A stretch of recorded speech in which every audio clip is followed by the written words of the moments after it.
Bonjour, aujourd'hui un petit tuto pour l'installation et l'utilisation de Skype.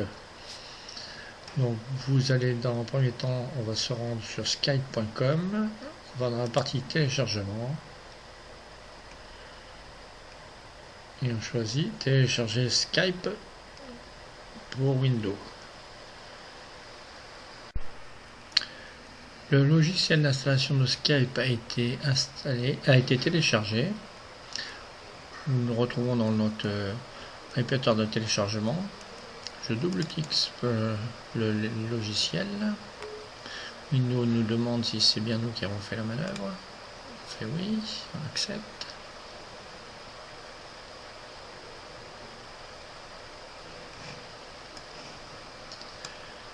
Skype nous demande le choix de la langue, donc en français.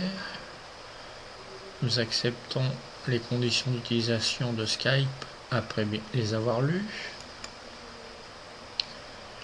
Je ne veux rien installer de plus que Skype, donc je ne veux pas installer son click to call. Je ne veux pas que Bing soit mon moteur de recherche. Je ne veux pas faire de MSM ma page d'accueil. Et l'installation de Skype est en cours. Nous nous retrouvons une fois que celle-ci est effectuée. L'installation de Skype s'est bien déroulée. Et vous arrivez sur la fenêtre de connexion. Plusieurs options s'offrent à vous.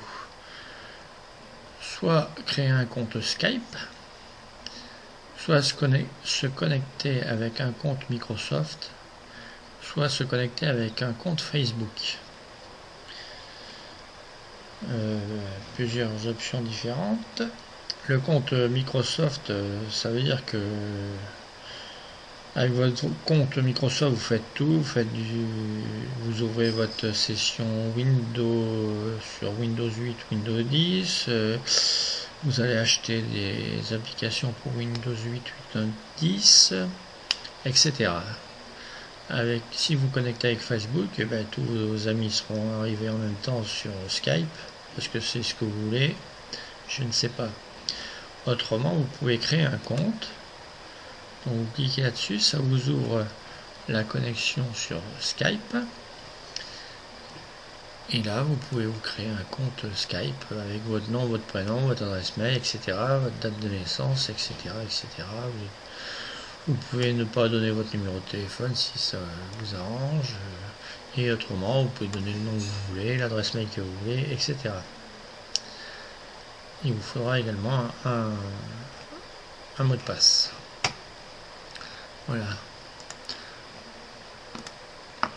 Donc, j'ai déjà un mot de passe, un compte et un mot de passe.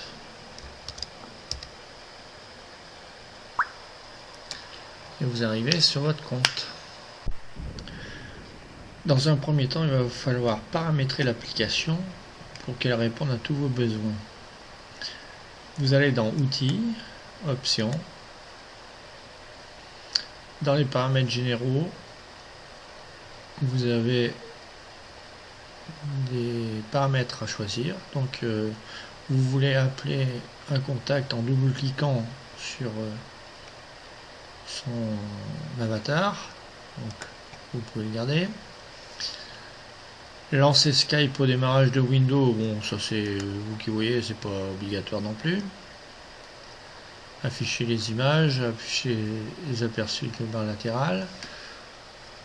Donc ça c'est plus pour le fonctionnement. Après vous avez les paramètres audio pour vérifier que votre micro marche bien. Donc là vous voyez, je suis en train de vous parler. Il y a le voyant des volumes qui bouge. Ensuite vous avez les haut-parleurs, vous pouvez tester qu'il marche bien en cliquant là-dessus. Et donc ça c'est bon. Après vous avez le paramétrage de tout ce que vous allez faire sur Skype. Vous pouvez choisir une sonnerie particulière. Donc là je vous laisse régler ça au mieux de vos choix. Ensuite, vous allez paramètres vidéo pour voir que votre caméra fonctionne bien. la partie Skype Wi-Fi, ça sert à activer un Wi-Fi de Skype lorsque vous êtes à l'extérieur.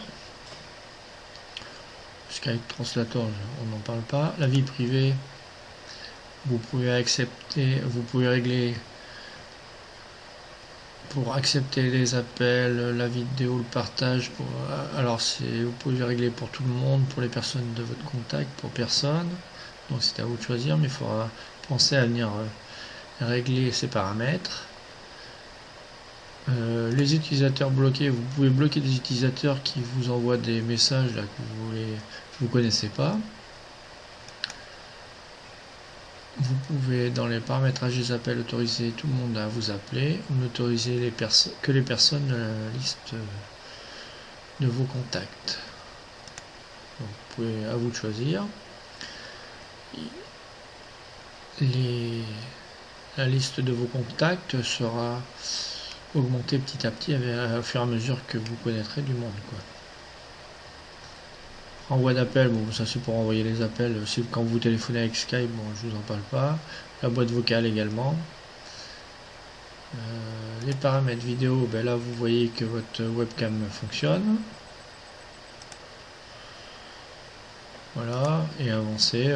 Donc là c'est utiliser Skype pour appeler lorsque vous trouvez un lien de téléphonie sur internet. Donc ça, à vous de voir, hein. Associer les liens internet, bon ça c'est la même chose.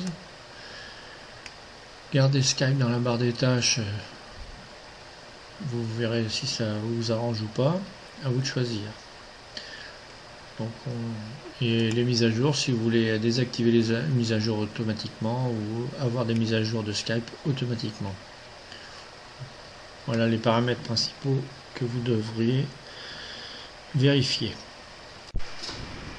Bien, au début vous n'avez pas trop de contacts, il va vous falloir en chercher. Vous avez un moteur de recherche de personnes qui possèdent Skype. Donc vous tapez le nom et le prénom, mettons Durand Paul. Donc le moteur de recherche cherche les Paul Durand qui ont Skype. Donc là vous voyez qu'il y en a pas mal.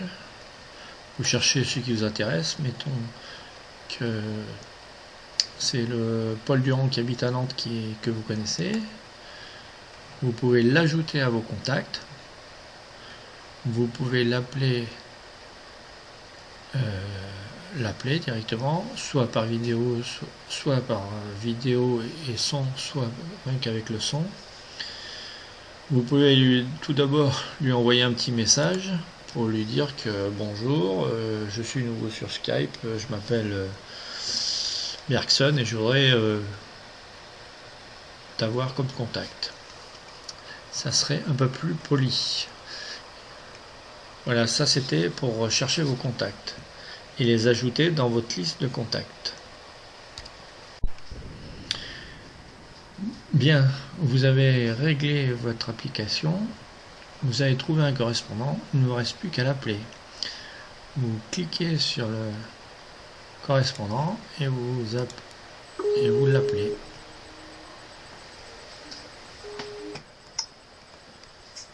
Et voilà, la connexion est établie.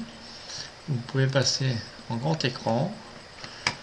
Vous avez votre tête là sur le côté et mon correspondant est un peu timide à laisser le plafond. Quand vous avez fini, vous n'avez plus qu'à raccrocher. Voilà, c'est une application très facile à utiliser. Je vous dis à bientôt sur Explique-moi.